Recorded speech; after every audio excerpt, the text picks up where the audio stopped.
Hello నేస్తాలు. ఈరోజు ఒక మంచి స్టోరీతో వచ్చేసాను. ఇది విన్నాక కన్నీళ్ళు పెట్టుకోకుండా ఉండలేరు. అలాంటి స్టోరీ మరి స్టోరీలోకి వెళ్ళిపోదామా? ఆంధ్రప్రదేశ్‌లోని విజయవాడ నగరం. నగర శివారులో ఒక చిన్న రేకుల ఇల్లు. ఆ ఇంట్లో లక్ష్మమ్మ అనే ఒక 60 ఏళ్ల వితంతు ఉండేది.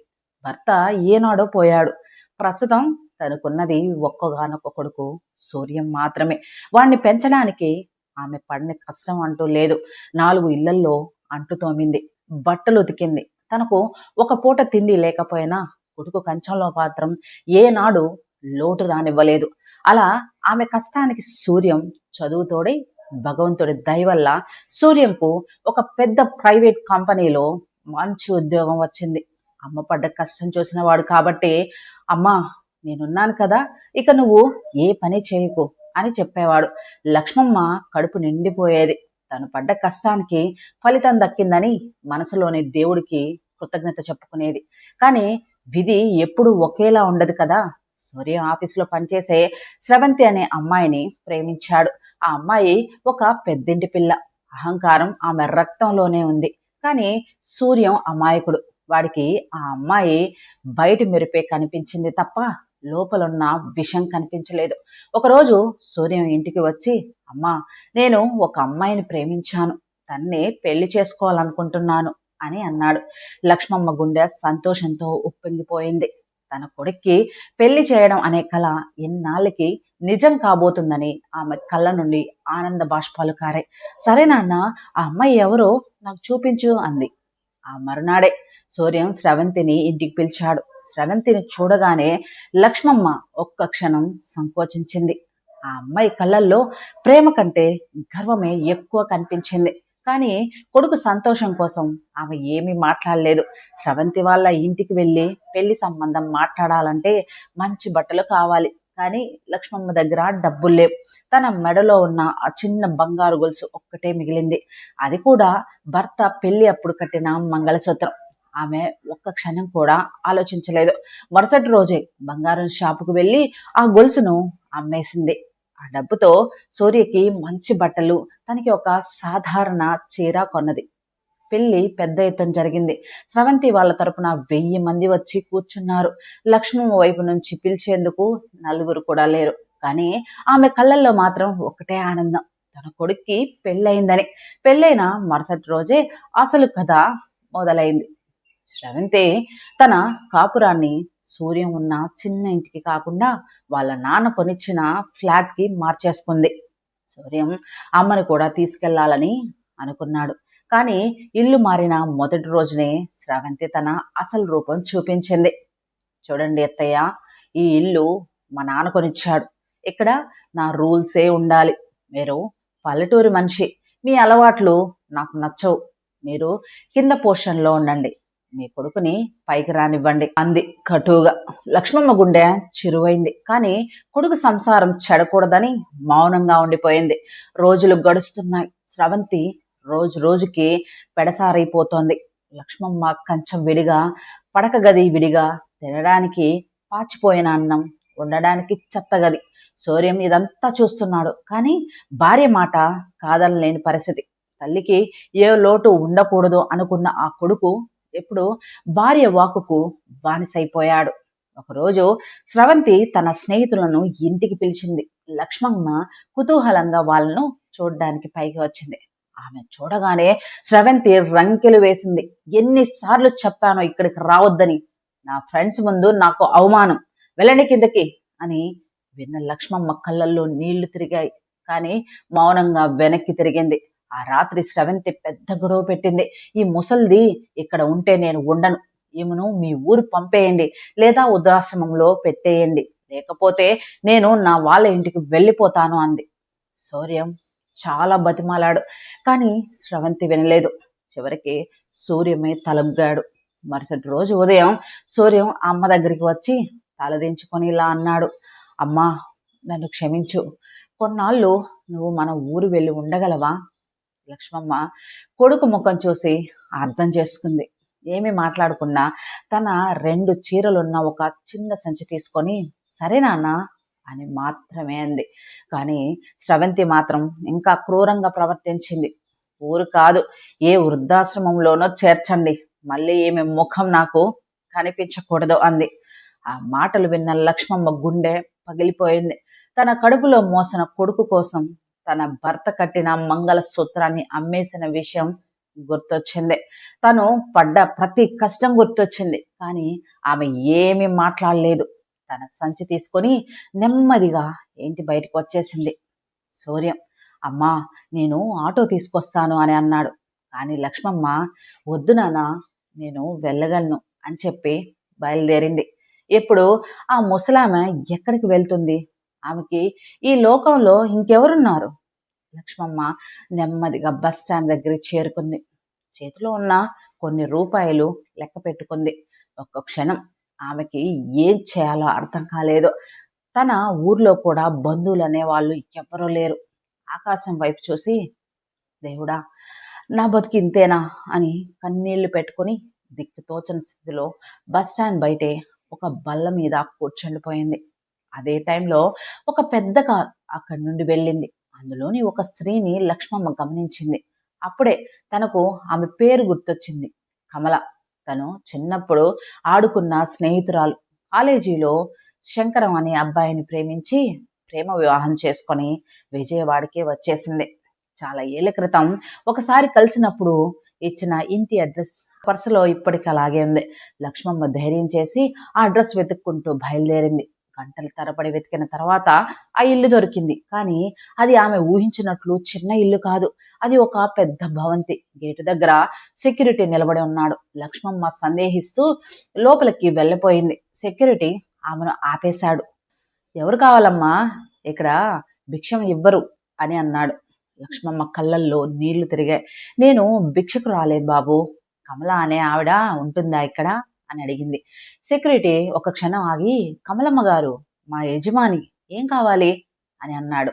అది విన్న లక్ష్మమ్మకి మాట రాలేదు. కానీ తప్పక, నేను ఆమెకు చిన్ననాటి స్నేహితురాల్ని, ఒకసారి కలవాలి అంది లక్ష్మమ్మ. సెక్యూరిటీ మొదట సంకోచించిన తరువాత లోపలికి వెళ్ళి కబురు అందించాడు. కొన్ని క్షణాల తర్వాత ఒక పెద్దావిడ పరుగు పరుగున బయటికి వచ్చింది. లక్ష్మి, నువ్వేనా అంటూ ఆమెను గట్టిగా హత్తుకుంది. ఆమె కమల. ఏళ్ల తర్వాత ఇద్దరు స్నేహితురాళ్ళు కలుసుకున్నారు. కమల ఆమెను లోపలికి తీసుకెళ్ళింది. ఆ భవంతిలోని ఆడంబరాలు చూసి లక్ష్మమ్మ ఆశ్చర్యపోయింది. కమల ఆమెను కూర్చోబెట్టి యోగక్షేమాలు అడిగింది. లక్ష్మమ్మ మొదట చెప్పడానికి సంకోచించిన తరువాత కమల పట్టుబట్టడంతో జరిగిందంతా చెప్పింది. కొడుకు కోసం మంగళసూత్రం అమ్మిన విషయం, కోడలు తన్ని ఇంట్లో నుంచి గెంటేసిన విషయం అంతా వివరించింది. కమల కళ్ళల్లో నీళ్లు తిరిగాయి. లక్ష్మి, నువ్వు ఇక ఎక్కడికి వెళ్ళట్లేదు. ఇదే నీ ఇల్లు.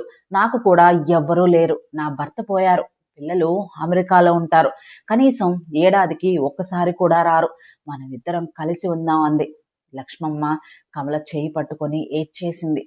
ఆ రోజు నుంచి ఆ భవంతి ఆమెకు ఇల్లైంది. కమల ఆమెకు మంచి బట్టలు కొనింది, మంచి భోజనం పెట్టింది. లక్ష్మమ్మ ఏనాడు చూడని సౌకర్యాలను కల్పించింది. కానీ ఆమె మనసులో మాత్రం ఎప్పుడూ కొడుకు గురించే ఆలోచన. వాడు కనీసం తన్ని పలకరించడానికి ఒక్కసారి కూడా ఫోన్ చేయలేదు. కమల భర్త బతికున్నప్పుడు ఒక పెద్ద బిజినెస్ నడిపాడు. అతను చనిపోయిన తర్వాత ఆ బిజినెస్ మొత్తం కమల చేతిలోకి వచ్చింది. ఆ కంపెనీ పేరు శ్రీ లక్ష్మి ఇండస్ట్రీస్. అది విజయవాడలోనే ఒక అతిపెద్ద కంపెనీ. వందల మంది ఉద్యోగులు అందులో పనిచేస్తున్నారు. ఒకరోజు కమల లక్ష్మమ్మతో, నాకు వయసు అయిపోతోంది, ఈ కంపెనీని చూసుకోవడం కష్టంగా ఉంది, ఒక మంచి మేనేజర్ కావాలంది. లక్ష్మమ్మకు ఏం చెప్పాలో అర్థం కాక ఊరుకుంది. కానీ ఆమె మనసులో ఒక ఆలోచన మెదిలింది. తన కొడుకు కూడా ఒక ప్రైవేట్ కంపెనీలోనే పనిచేస్తున్నాడు. వాడికి ఇలాంటి ఉద్యోగం దొరికితే బాగుంటుంది కదా. కానీ వెంటనే ఆ ఆలోచనను మనసులోనే చంపేసుకుంది. తన్ని అంతలా అవమానించిన కొడుక్కి ఇంత పెద్ద ఉద్యోగం ఎందుకు ఇప్పించాలి అని అనుకుంది. కానీ తల్లి మనసు కదా. కొన్ని రోజులు ఆలోచించి కమలతో, నా కొడుకు ఉన్నాడు, వాడు కూడా ఒక ఆఫీస్లోనే పనిచేస్తున్నాడు అంది. కమల చిరునవ్వు నవ్వి, నీ కొడుకు గురించి నువ్వు చెప్పిందంతా విన్నాక కూడా వాడికి ఆ ఉద్యోగం ఇస్తాననుకుంటున్నావా? కానీ నువ్వు అడుగుతున్నావు కాబట్టి ఒక షరతు మీద ఒప్పుకుంటాను. వాడికి నువ్వు ఇక్కడ ఉన్న సంగతి తెలియకూడదు. లక్ష్మమ్మకి అర్థం కాలేదు. కానీ ఒప్పుకుంది. మనుషులతో సూర్యానికి ఇంటర్వ్యూ కబురు పంపింది. సూర్య అప్పటికే తన ఉద్యోగంలో అసంతృప్తిగా ఉన్నాడు. కొత్త ఆఫర్ వచ్చేసరికి పరుగు పరుగున వచ్చాడు. ఇంటర్వ్యూ జరిగింది. కమల స్వయంగా అతనితో మాట్లాడింది. అతని తెలివితేటలు, పని నైపుణ్యం చూసే ఆమెకు నమ్మకం కలిగింది. కానీ ఆమెకు ఆ కుర్రాడిపై ఇంకా ఒక పరీక్ష చేయాలనిపించింది. నీ కుటుంబం గురించి చెప్పు అని కమల అడిగింది. సూర్యం ఒక్క క్షణం తడబడ్డాడు. తర్వాత నా భార్య ఉంది మేడం, మా అమ్మ మా ఊర్లో ఉంటుంది అని చెప్పాడు. కమల మనసులో ఒక దీపం ఆరిపోయింది. అమ్మ ఊర్లో ఉందని అబద్ధం చెప్పాడు. లక్ష్మి కొడుకు ఇలాంటి వాడయ్యాడా అని ఆమెకు బాధ కలిగింది. కానీ లక్ష్మమ్మ మనసు నొప్పించకూడదని కమల, సరే నీకు ఉద్యోగం ఇస్తున్నాను కానీ ఒక షరతు, ప్రతి నెల నీ జీతంలో సగం మీ అమ్మకు పంపాలి. ఇది కంపెనీ రూల్ అంది. సూర్యం ఆశ్చర్యపోయాడు. కానీ జీతం చాలా ఎక్కువ. సగం జీతం అమ్మకు పంపినా కూడా వాడికి మిగిలేది వాడి పాత జీతం కంటే ఎక్కువే. అందుకని ఒప్పుకున్నాడు. వాడు ఇంటికి వెళ్ళి స్రవంతికి కొత్త ఉద్యోగం గురించి చెప్పాడు. స్రవంతి మొదట సంతోషపడింది. కానీ జీతంలో సగం అమ్మకు పంపాలి అనే విషయం విన్నప్పుడు ఆమె ముఖం ఎర్రబడింది. ఎందుకు? ఆ ముసల్దానికి డబ్బులెందుకు? ఏం చేసుకుంటుంది అని గట్టిగా అరిచింది. సౌర్యం మొదటిసారి కాస్త ధైర్యంగా, అది కంపెనీ రూల్, నా ఉద్యోగం కోసం ఒప్పుకోవాలి అని అన్నాడు. స్రవంతి కోపంతో, సరే కానీ ఆమెకు పంపేటప్పుడు నాకు తెలియాలి, లెక్క చూపించాలి అంది. మొదటి నెల జీతం వచ్చింది. సూర్యం సగం డబ్బు అమ్మ పేరుతో ఉన్న అకౌంట్కి ట్రాన్స్ఫర్ చేశాడు. అది కమల ఏర్పాటు చేసిన అకౌంట్. లక్ష్మమ్మ ఆ డబ్బు చూసి ఏడ్చేసింది. లక్ష్మి, ఆ డబ్బు నీది, నువ్వే వాడుకో అంది కమల. కానీ లక్ష్మమ్మ, వద్దు కమల, నాకు ఇక్కడ ఏ లోటు లేదు, డబ్బు నా కొడుక్కి ఉపయోగపడాలంది. అప్పుడు కమల ఒక ఐడియా ఇచ్చింది. సరే, ఆ డబ్బు ఒక ఫిక్స్డ్ డిపాజిట్లో పెడదాం. రేపు నీ కొడుక్కి పిల్లలు పుడితే వాళ్ళ చదువుకు పనికొస్తుంది. అది విన్న లక్ష్మమ్మ కంట తడి పెట్టుకుంది. నాకు మనవడు మనవరాలు పుడతారా కమల? ఆ ఆలోచన ఆమెకి ఒక కొత్త ఊపిరిని పోసింది. రోజులు నెలలు గడిచాయి. సూర్యం కంపెనీలో బాగా పనిచేస్తున్నాడు. కమల వాడిని ప్రమోట్ చేసింది. వాడి జీతం ఇంకా పెరిగింది. ఇప్పుడు తను కంపెనీలో అసిస్టెంట్ మేనేజర్ వరకు ఎదిగాడు. కానీ ఇంట్లో మాత్రం స్రవంతి రోల్ యథావిధిగా నడుస్తోంది. ఒకరోజు కమల సూర్యానికి ఫోన్ చేసి, రేపు మీ ఇంటికి వస్తాను, ఒక ముఖ్యమైన విషయం మాట్లాడాలి అంది. సూర్యం కంగారు పడ్డాడు. యజమాని ఇంటికి వస్తుంది అంటే ఏదో ఒక పెద్ద విషయమే. వాడు వెంటనే స్రవంతికి చెప్పాడు. స్రవంతి ఇల్లంతా శుభ్రం చేయించింది, మంచి వంట చేయించింది, ఖరీదైన బట్టలు కట్టుకుంది. కమల రాగానే ఎంతో మర్యాదగా స్వాగతించింది. కమల చిరునవ్వు నవ్వుతూ లోపలికి వచ్చింది. ఆమెతో పాటు ఇంకో ఆవిడ కూడా వచ్చింది. తల మీద ఇంగు కప్పుకొని సూర్యం ఆ ఇంకో ఆవిడను పెద్దగా పట్టించుకోలేదు. కమల, మేడం, ఏదో బంధువుని తీసుకొచ్చారు అని అనుకున్నాడు. వాళ్ళిద్దరూ సోఫాలో కూర్చున్నాడు. స్రవంతి కాఫీ తీసుకొచ్చింది. కమల మాట్లాడడం మొదలుపెట్టింది. సూర్యం, నీ పని నాకు చాలా నచ్చింది. అందుకని నిన్ను జనరల్ మేనేజర్గా ప్రమోట్ చేయాలనుకుంటున్నాను. కానీ ఒక కండిషన్ అని ఆగింది. సూర్యం స్రవంతి ఇద్దరి కళ్ళు మెరిశాయి. చెప్పండి మేడం అన్నాడు సూర్యం. అలా నెమ్మదిగా, ఈ ప్రమోషన్ కంటే ముందుగా నా పక్కన కూర్చున్న ఈమెను మీకు పరిచయం చేయాలి అంది.